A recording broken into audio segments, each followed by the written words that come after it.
Imagine you're an astronaut drifting in deep space. When you throw a rock as hard as you can, what's going to happen to that rock?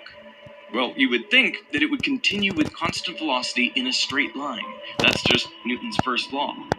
But what actually happens is it eventually slows down and stops. So why does this happen? Where did all the rock's energy go? At the turn of the 20th century, the problem of energy conservation baffled some of the greatest minds, including Albert Einstein. Einstein came up with a possible solution. But then, a little-known unpaid mathematician named Emmy Noether proved he was wrong. And in doing so, she created a whole new paradigm for physics, one that underlies all of particle physics and explains why anything is conserved.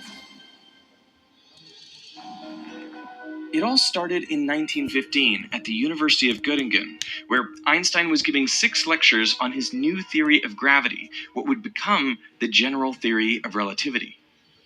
The lectures were well received, but Einstein hadn't yet settled on the final form of the field.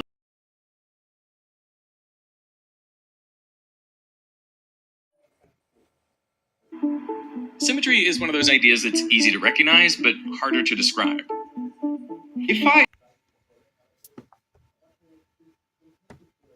I mean, it doesn't matter if you're over here or over there.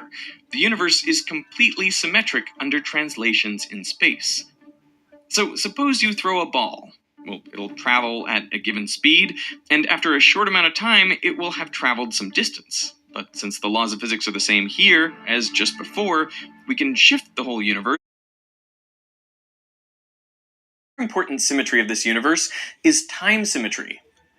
The laws of physics don't change over time. If you do an experiment today or tomorrow, you will get the same result. So what does this symmetry lead to? Well, to understand this, we're going to dig into some math and a different way of doing mechanics, using the principle of least action. Previously on VERITASIUM, we learned that everything always follows the path that minimizes a quantity known as the action. This is equivalent to the integral of the Lagrangian L over time. In the simplest case, that's just the kinetic minus potential energy.